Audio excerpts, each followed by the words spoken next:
ಅಡುಗೆ ಮನೆಯಲ್ಲಿ ಇಂಕ್ ತಯಾರಿಸೋಕೆ ಸಾಧ್ಯನಾ? ಹೌದು ಅಂತಾರೆ ಈ ವಿದ್ಯಾರ್ಥಿಗಳು.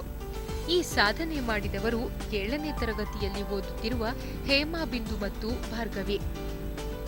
ಈಗ ಫಸ್ಟ್ ನಾವು ಅದು ಸ್ಟೀಲಲ್ಲಿ ಇರುತ್ತಲ್ಲ ಅದನ್ನು ವಿನೆಗರ್ ಜೊತೆ 3 ದಿವಸ ನೆನೆ ಇಡಬೇಕು. 3 ದಿವಸ ನೆನೆ ಇಟ್ಟಾಗ ಅದು ಸ್ಟೀಲು ರಸ್ಟ್ ಆಗಿರುತ್ತೆ.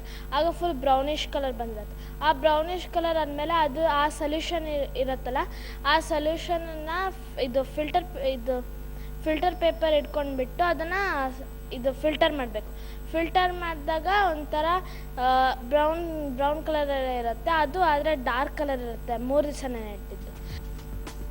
ಹೊಸತನ್ನ ಹುಡುಕುವ, ಅನ್ವೇಷಿಸುವ ಆಸಕ್ತಿ, ಛಲ ಇದ್ದರೆ ಖಂಡಿತ ಯಶಸ್ಸು ಸಾಧ್ಯ. ಈ ಕಿರಿಯರು ಇದಕ್ಕೆ ಉತ್ತಮ ಉದಾಹರಣೆ.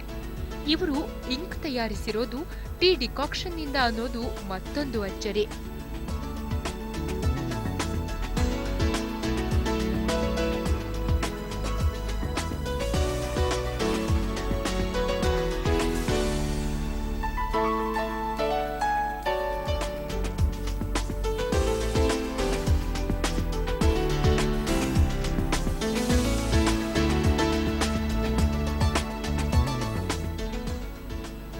ನೋಡುವಾಗ ಅಥವಾ ಕೇಳುವಾಗ ಇದು ತುಂಬಾ ಸಿಂಪಲ್ ಅನಿಸಬಹುದು. ಆದರೆ ಇದನ್ನ ಕಂಡುಹಿಡಿಯುವಲ್ಲಿ ಸಾಕಷ್ಟು ಶ್ರಮ ಪಟ್ಟಿದ್ದಾರೆ. ಪ್ರಯೋಗಾಲಯದಲ್ಲಿ ಹಲವು ದಿನಗಳನ್ನ ಕಳೆದಿದ್ದಾರೆ. ಇವರು ಇಂದು ಇಂಕ್ ಅನ್ನ ಕಂಡುಹಿಡಿದಿರಬಹುದು. ಆದರೆ ಇವರ ಛಲ, ಆಸಕ್ತಿಯನ್ನ ಗಮನಿಸಿದ್ರೆ ಮುಂದೊಂದು ದಿನ ಮಹತ್ ಸಾಧನೆ ಮಾಡೋದ್ರಲ್ಲಿ ಯಾವುದೇ ಅನುಮಾನ ಇಲ್ಲ ಅನ್ನೋದು ಶಿಕ್ಷಕರ ಅಭಿಮತ. ಇಂಕ್ ತಯಾರಿಸುವ ವಿಧಾನ ಹೀಗಿದೆ. ಸ್ಟೀಲ್ ವೂಲ್ನ ವಿನೆಗರ್ನಲ್ಲಿ ನೆನೆಸಿಡಬೇಕು. ಆಮೇಲೆ ಅದನ್ನ ಫಿಲ್ಟರ್ ಪೇಪರ್ನಿಂದ ಸೋಸಬೇಕು. ಸುಮಾರು 120 ಮಿಲಿಯಷ್ಟು ಈ ಫಿಲ್ಟರ್ ಮಾಡಿದ ದ್ರವಕ್ಕೆ 4 ಮಿಲಿಯಷ್ಟು ಹೈಡ್ರೋಜನ್ ಪೆರಾಕ್ಸೈಡ್ ಮಿಕ್ಸ್ ಮಾಡಬೇಕು. ಇದಕ್ಕೆ ವೇಸ್ಟ್ ಟೀ ಪೌಡರ್ ಅಂದ್ರೆ ಟೀ ಮಾಡಿ ಉಳಿದ ಟೀ ಪೌಡರ್ ಅನ್ನ ಮತ್ತೊಮ್ಮೆ ಕುದಿಸಿ ಡಿಕಾಕ್ಷನ್ ಸಿದ್ಧಪಡಿಸಿ 3 ರಿಂದ 4 ಟೀ ಸ್ಪೂನ್ನಷ್ಟು ದ್ರಾವಣವನ್ನ ಹೈಡ್ರೋಜನ್ ಪೆರಾಕ್ಸೈಡ್ ಮಿಶ್ರಿತ ಫಿಲ್ಟರ್ ದ್ರಾವಣಕ್ಕೆ ಸೇರಿಸಬೇಕು. ಇದನ್ನ ಸುಮಾರು 5 ಗಂಟೆಗಳ ಕಾಲ ಹಾಗೆ ಬಿಡಬೇಕು. ಆ ಬಳಿಕ ಬಳಸಬಹುದಾದ ಇಂಕ್ ಪಾತ್ರೆಯ ತಳಭಾಗದಲ್ಲಿ ಸೇರಿಕೊಳ್ಳುತ್ತೆ. ಮೇಲ್ಭಾಗದಲ್ಲಿರುವ ಅನುಪಯುಕ್ತ ದ್ರವವನ್ನ ಚೆಲ್ಲಿ ಇಂಕ್ ಅನ್ನ ಬಳಸಬಹುದು. ಈ ಮಕ್ಕಳು ಇದೇ ಇಂಕ್ನಿಂದ ತಮ್ಮ ಬರವಣಿಗೆಯನ್ನ ಮಾಡ್ತಾ ಇದ್ದಾರೆ.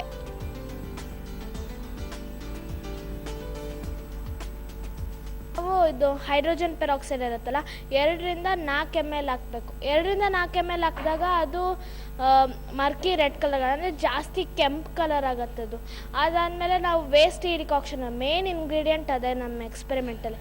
ಅದನ್ನು ಹಾಕಿದಾಗ ಅದು 3 to 4 ಸ್ಪೂನ್ಸ್ ಹಾಕಬೇಕು. ಆಮೇಲೆ 4 ಗಂಟೆ ಬಿಡಬೇಕು. 4 ಗಂಟೆ ಬಿಟ್ಟಾದ್ಮೇಲೆ ಇದು ಜಾರ್ ಅಂದರೆ ಜಾರ್ ಕೆಳಗಿರುತ್ತೆ. ಅದು ಇಂಕು ಮೇಲ್ಗಡೆ ತಿಳಿ ಇರುತ್ತೆ. ತಿಳಿನ ಬಿಸಾಕ್ಬಿಡ್ಬೇಕು. ಕೆಳಗೆ ಏನು ಇಂಕ್ ಇರತ್ತಲ್ಲ ಅದನ್ನೇ ಯೂಸ್ ಮಾಡಬೇಕು. ಅದು ವಾಟರ್ ಪ್ರೂಫ್ ಇಂಕು. ಹೀಗೆ ತಯಾರಿಸಿದ ಇಂಕನ್ನ ಶಾಲೆಯಲ್ಲಿ ಬಳಸಬಹುದಾಗಿದೆ.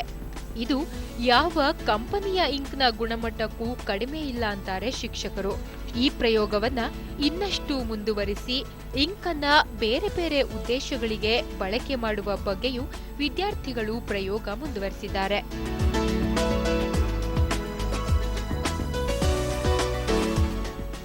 ಸಮಯ ನ್ಯೂಸ್, ದಾವಣಗೆರೆ. ವಿಶೇಷ ಕಾರ್ಯಕ್ರಮ ಜೀನಿಯಸ್ ಚಿನ್ನರು ಮುಂದುವರಿಯುತ್ತೆ ವಿರಾಮದ ನಂತರ.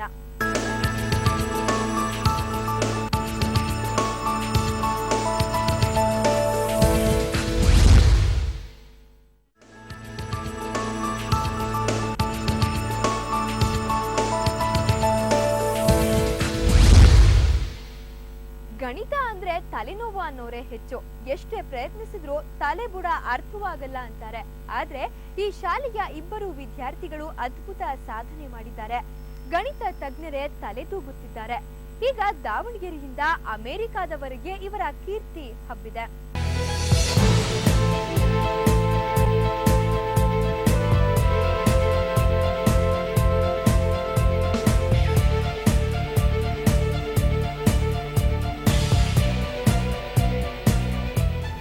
ಸಾಧನೆ ಯಾರ ಸೊತ್ತಲ್ಲ. ಮನಸ್ಸಿದ್ದಲ್ಲಿ ಮಾರ್ಗ ಅನ್ನೋ ಹಾಗೆ ಸಾಧಿಸುವ ಛಲವಿದ್ದರೆ ಏನನ್ನಾದರೂ ಸಾಧಿಸಬಹುದು.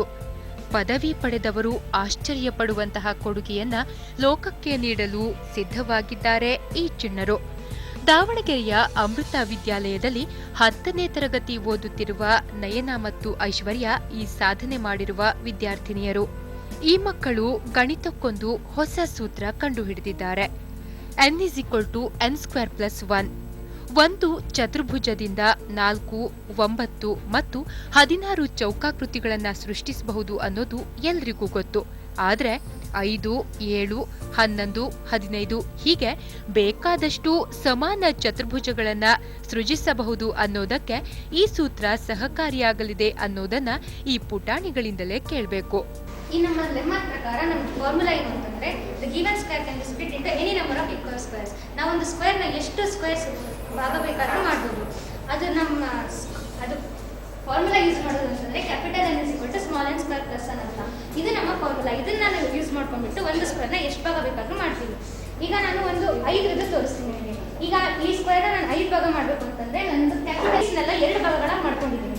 ಆ ಭಾಗಗಳನ್ನೆಲ್ಲ ಕಾರ್ನರ್ಗೆ ಜಾಯಿನ್ ಮಾಡ್ತಾ ಹೋಗ್ತೀನಿ. ಇವೆರಡು ಲೈನ್ಗಳು ಪ್ಯಾರಲಲ್ ಆಗಿರುತ್ತೆ, ಇವೆರಡು ಲೈನ್ಗಳು ಪ್ಯಾರಲಲ್ ಆಗಿರುತ್ತೆ. ಆ ಎರಡು ಪ್ಯಾರಲಲ್ ಲೈನ್ಸ್ಗಳು ಇಲ್ಲಿ 90 ಡಿಗ್ರೀಸ್ ಫಾರ್ಮ್ ಮಾಡ್ತಾ ಇರುತ್ತೆ. ಈ ಲೈನ್ ಮೇಲೆ ನಾವು ಕಟ್ ಮಾಡಿದಾಗ ನಮಗೆ ಒಂದು ಸ್ಕ್ವೇರ್ ಸಿಗುತ್ತೆ. ಆದರೆ ನಮಗೆ ಬೇಕಾಗಿದ್ದು 5 ಸ್ಕ್ವೇರ್ ಆಗಿದ್ದರಿಂದ ನಾವು ಈ ಪೀಸಸ್ಗಳನ್ನೆಲ್ಲ ಸಮವಾಗಿ ಜೋಡಿಸಿದಾಗ ನಮಗೆ ಈ ಥರ 5 ಸ್ಕ್ವೇರ್ಗಳು ಸಿಗುತ್ತೆ. ಇದೆಲ್ಲ 5 ಸ್ಕ್ವೇರ್ಗಳು ಏರಿಯಾಸು ಮತ್ತು ಸೈಡ್ಸ್ಗಳು ಈಕ್ವಲ್ ಇರುತ್ತೆ. ನಾವು ಇಲ್ಲಿ ಏನೂ ವೇಸ್ಟ್ ಮಾಡ್ತಿಲ್ಲ, ಇರೋ ಸ್ಕ್ವೇರ್ಸ್ನ ಯೂಸ್ ಮಾಡಿಕೊಂಡು ರಿಅರೇಂಜ್ ಮಾಡಿ 5 ಸ್ಕ್ವೇರ್ನ ಮಾಡ್ತಾ ಇದ್ದೀವಿ. ಈ ಇಕ್ವೇಷನ್ನ ಯೂಸ್ ಮಾಡ್ಕೊಂಡು ನಾವು ಅದನ್ನು ಅಪ್ರಾಕ್ಸಿಮೇಟ್ ವ್ಯಾಲ್ಯೂ ಆಗಿ ತಗೊಂಡು ಮಾಡ್ತೀವಿ. ಇದು 3ನೇ ಎಕ್ಸಾಂಪಲ್. ಇದರೊಳಗಡೆ ಏನಾಗುತ್ತೆ ಅಂತಂದರೆ ಈ ಥರ ರೂಟ್ಸ್ ಬರ್ಲಿಕ್ಕೆ ಸ್ಟಾರ್ಟ್ ಆಗುತ್ತೆ. ಆಗ ನಾವು 1/√2 ಅಂತ ತೊಗೊಂಡ್ಬಿಟ್ಟು ನಾವು ಅದನ್ನು ಡಿವೈಡ್ ಮಾಡ್ಕೊತೀವಿ. ಡಿವೈಡ್ ಮಾಡ್ಕೊಂಡಾಗ ಈ ಪ್ಯಾಟರ್ನ್ ಎರಡು ಡಿಫ್ರೆಂಟ್ ಬಂದೇ ಬರುತ್ತೆ. ಆಗ ನಾವು ಅದನ್ನು ಕಟ್ ಮಾಡಿದಾಗ ನಮಗೆ ಪೀಸಸ್ಗಳು ಜಾಸ್ತಿ ಬರುತ್ತೆ ಕೆಲವೊಂದು, ಆದರೂ ನಮಗೆ ಒಂದು ಪರ್ಫೆಕ್ಟಾಗಿ 3 ಸ್ಕ್ವೇರ್ಗಳು ಸಿಗುತ್ತೆ.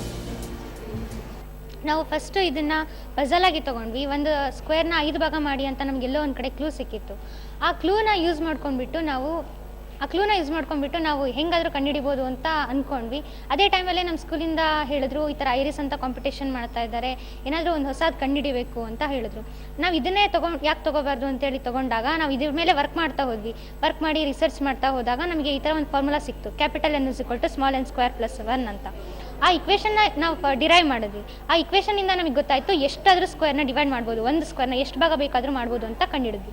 ನಾವು ಒಂದು ಸ್ಕ್ವೇರ್ನ ಮುಂಚೆ 4, 9, 16 ಈಕ್ವಲ್ ಸ್ಕ್ವೇರ್ಸ್ ಆಗಿ ಡಿವೈಡ್ ಮಾಡ್ಬೋದಿತ್ತು. ಆದರೆ ಇವಾಗ ಒಂದು ಸ್ಕ್ವೇರ್ನ ನಾವು ಎಷ್ಟು ಬೇಕಾದರೂ ಡಿವೈಡ್ ಮಾಡ್ಬೋದು. ಅಂದರೆ ಮುಂಚೆ ನಾವು ಬರೀ 4, 9, 16 ಡಿವೈಡ್ ಮಾಡ್ತಿದ್ವಿ. ಈಗ 3, 5, 7, 10, 17 ಎಷ್ಟಾದರೂ ಡಿವೈಡ್ ಮಾಡ್ಬೋದು. ಈ ಸ್ಕ್ವೇರ್ನ ನಾವು n² + 1 ಅನ್ನೋ ಫಾರ್ಮುಲಾದಿಂದ ಯೂಸ್ ಮಾಡಿಕೊಂಡು ಈ ಲೆಮ್ಮನ ನಾವು ಎಷ್ಟಾದರೂ ಡಿವೈಡ್ ಮಾಡ್ಬೋದು.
ಒಟ್ಟಿನಲ್ಲಿ ಈ ಮಕ್ಕಳು ಇಷ್ಟೆಲ್ಲ ಸಾಧನೆ ಮಾಡೋದಿಕ್ಕೆ ಶಿಕ್ಷಕ ವೃಂದದ ಬೆಂಬಲವೇ ಕಾರಣ. ಇನ್ನು ವಿದ್ಯಾರ್ಥಿಗಳ ನೆರೆಮನೆಯವರಾದ ವೀರೇಶ್ ಅವರು ಸೂತ್ರ ಕಂಡುಹಿಡಿಯಲು ಮಾರ್ಗದರ್ಶನ ನೀಡಿದ್ದಾರೆ. ಈ ಮಕ್ಕಳು ರಾಜ್ಯ ಮಟ್ಟದ ಮಕ್ಕಳ ವಿಜ್ಞಾನ ವಸ್ತು ಪ್ರದರ್ಶನದಲ್ಲಿ ಭಾಗವಹಿಸಿ ರಾಷ್ಟ್ರಮಟ್ಟಕ್ಕೆ ಆಯ್ಕೆಯಾದರು. ದೆಹಲಿಯಲ್ಲಿ ನಡೆದ ರಾಷ್ಟ್ರೀಯ ಪ್ರದರ್ಶನದಲ್ಲಿ ಆಯ್ಕೆದಾರರ ಗಮನ ಸೆಳೆದ್ರು. ಇದೀಗ ಈ ಮಕ್ಕಳು ಇಡೀ ವಿಶ್ವಕ್ಕೆ ಈ ಸೂತ್ರವನ್ನ ಪರಿಚಯಿಸಲು ಅಮೆರಿಕಾದ ಅರಿಜೋನಾಕ್ಕೆ ಹೊರಟು ನಿಂತಿದ್ದಾರೆ. ಎನಿಹೌ, ಈ ಮಕ್ಕಳಿಗೆ ಆಲ್ ದಿ ಬೆಸ್ಟ್ ಹೇಳೋಣ. ಸಮಯ ನ್ಯೂಸ್, ದಾವಣಗೆರೆ. ಎಷ್ಟೇ ಮುಂಜಾಗ್ರತೆ ವಹಿಸಿದ್ರೂ ರೈಲ್ವೆ ಅಪಘಾತಗಳು ನಡೆಯುತ್ತಲೇ ಇರುತ್ತೆ. ಇಂದು ಹಲವು ತಂತ್ರಜ್ಞಾನಗಳು, ಯಂತ್ರೋಪಕರಣಗಳಿದ್ರೂ ಸಾವು ನೋವು ತಪ್ಪಿಸಲಾಗುತ್ತಿಲ್ಲ. ಆದ್ರೆ ದಾವಣಗೆರೆಯ ವಿದ್ಯಾರ್ಥಿನಿ ಈ ನಿಟ್ಟಿನಲ್ಲಿ ದಿಟ್ಟ ಹೆಜ್ಜೆ ಇಟ್ಟಿದ್ದಾಳೆ. ರೈಲ್ವೆ ಗೇಟ್ನಲ್ಲಿ ಅಪಘಾತ ತಡೆಯಲು ನೂತನ ತಂತ್ರಜ್ಞಾನವೊಂದನ್ನ ಅಭಿವೃದ್ಧಿಪಡಿಸಿರುವುದು ವಿಶೇಷ.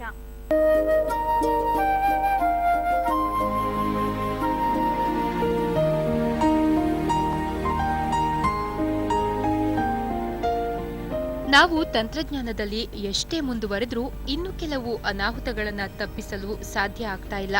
ಇಂಥದ್ರಲ್ಲಿ ರೈಲ್ವೆ ದುರಂತವೂ ಒಂದು. ಅದರಲ್ಲೂ ರೈಲ್ವೆ ಗೇಟ್ನಲ್ಲಿ ಅಪಘಾತಗಳು ನಡೆಯುತ್ತಲೇ ಇವೆ. ಪ್ರತಿ ವರ್ಷ ಹಲವು ಮಂದಿ ಇಂತಹ ದುರಂತದಲ್ಲಿ ಬಲಿಯಾಗ್ತಾ ಇದ್ದಾರೆ. ಇದನ್ನ ಅರಿತು ದಾವಣಗೆರೆ ಅಮೃತ ವಿದ್ಯಾಲಯದ ವಿದ್ಯಾರ್ಥಿಗಳು ಹೊಸ ತಂತ್ರಜ್ಞಾನವೊಂದನ್ನ ಕಂಡುಹಿಡಿದು ಸಾಧನೆ ಮಾಡಿದ್ದಾರೆ.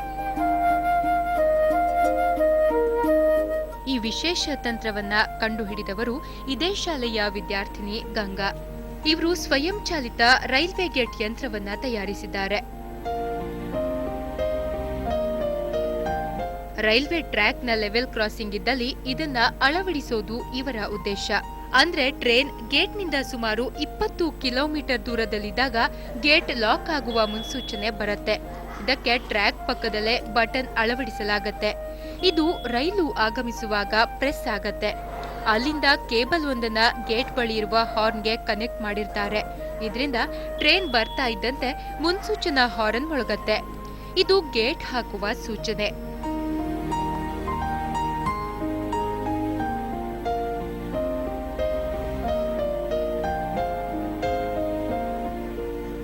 ಅಲ್ಲಿಂದ ಸ್ವಲ್ಪ ಮುಂದೆ ಟ್ರೇನ್ ಚಲಿಸ್ತಾ ಇದ್ದಂತೆ ಗೇಟ್ ಲಾಕ್ ಆಗೋದಕ್ಕೆ ಅಳವಡಿಸಿರುವ ಬಟನ್ ಪ್ರೆಸ್ ಆಗತ್ತೆ.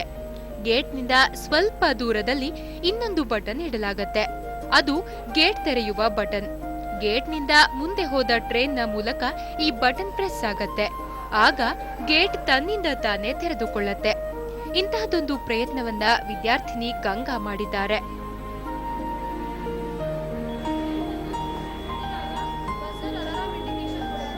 ರೈಲ್ವೆ ಸೇಫ್ಟಿನೂ ಕಮ್ಮಿ ಆಗ್ತಿದೆ, ಲೆವೆಲ್ ಕ್ರಾಸಿಂಗ್ ಆಕ್ಸಿಡೆಂಟ್ಸು ಕಮ್ಮಿ ಆಗ್ತಾ ಇಲ್ಲ, ದಿನ ದಿನ ಜಾಸ್ತಿ ಆಗ್ತಾ ಇದೆ. ಅದಕ್ಕೆ ಲೆವೆಲ್ ಕ್ರಾಸಿಂಗ್ನ ಆಟೋಮೇಟೆಡ್ ಮಾಡಬೇಕು ಅಂತ ಅಂದ್ಕೊಂಡೆ. ಇಲ್ಲಿ ನಾವು ಸೆನ್ಸಾರ್ಸ್ನ ಯೂಸ್ ಮಾಡ್ಬೋದು ಅಥವಾ ಸ್ವಿಚ್ ಯೂಸ್ ಮಾಡ್ಬೋದು. ನಾನು ಸ್ವಿಚಸ್ ಯೂಸ್ ಮಾಡಿದ್ದೀನಿ. ಇಲ್ಲಿ ನಾನು 3 ಸ್ವಿಚ್ ಫಿಕ್ಸ್ ಮಾಡಿದ್ದೀನಿ. ಮೊದಲನೇ ಸ್ವಿಚ್ ಮುಟ್ಟಿದಾಗ ಬಜರ್ ಅಲಾರಾಮ್ ಇಂಡಿಕೇಶನ್ ಕೊಡುತ್ತೆ. ಅಂದರೆ ಟ್ರೈನ್ ಬರ್ತಾ ಇದೆ, ಇನ್ನೇನು ಗೇಟ್ ಕ್ಲೋಸ್ ಆಗುತ್ತೆ, ಯಾರು ಪಾಸ್ ಆಗಬಾರ್ದು ಅಂತ. ಅಕಸ್ಮಾತ್ ಬಜರ್ ಅಲಾರಾಮ್ ಇಂಡಿಕೇಶನ್ ಬಂದಾಗ ಯಾರಾದರೂ ಮಧ್ಯದಲ್ಲಿದ್ದರೆ ಅವ್ರು ಪಾಸ್ ಆಗ್ಬೋದು. 2ನೇ ಸ್ವಿಚ್ ಮುಟ್ಟಿದಾಗ ಗೇಟ್ ಕ್ಲೋಸ್ ಆಗುತ್ತೆ. ಆಮೇಲೆ train level crossing junction pass ಆಗಿ 3ನೇ ಸ್ವಿಚ್ ಮುಟ್ಟಿದಾಗ ಗೇಟ್ ಆಟೋಮೆಟಿಕ್ ಆಗಿ ಓಪನ್ ಆಗುತ್ತೆ.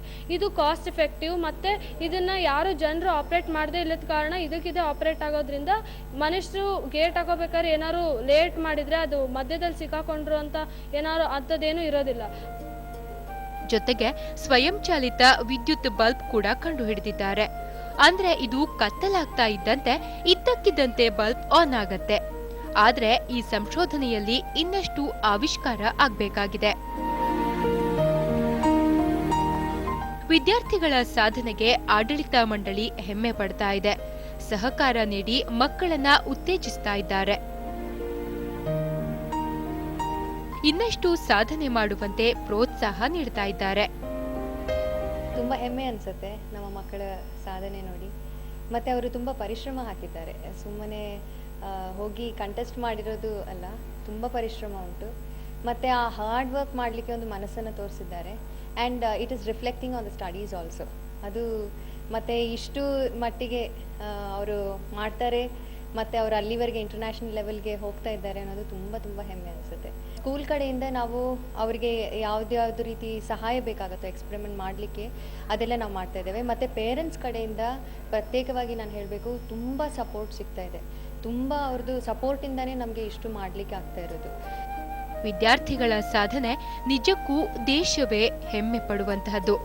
ಅಮೆರಿಕಾದಲ್ಲಿ ನಡೆಯುವ ಕಾರ್ಯಕ್ರಮದಲ್ಲಿ ಭಾರತದ ಪ್ರತಿನಿಧಿಯಾಗಿ ಅಮೃತ ವಿದ್ಯಾಲಯದ ವಿದ್ಯಾರ್ಥಿಗಳು ಪಾಲ್ಗೊಳ್ತಾ ಇರೋದು ನಾಡಿಗೆ ಹೆಮ್ಮೆ ತರುವಂತಹದ್ದು. ಸಮಯ ನ್ಯೂಸ್, ದಾವಣಗೆರೆ. ಇದು ಈ ಹೊತ್ತಿನ ವಿಶೇಷ ಜೀನಿಯಸ್ ಚಿಣ್ಣರು. ಸಮಯ ಸದಾ ನಿಮ್ಮೊಂದಿಗೆ.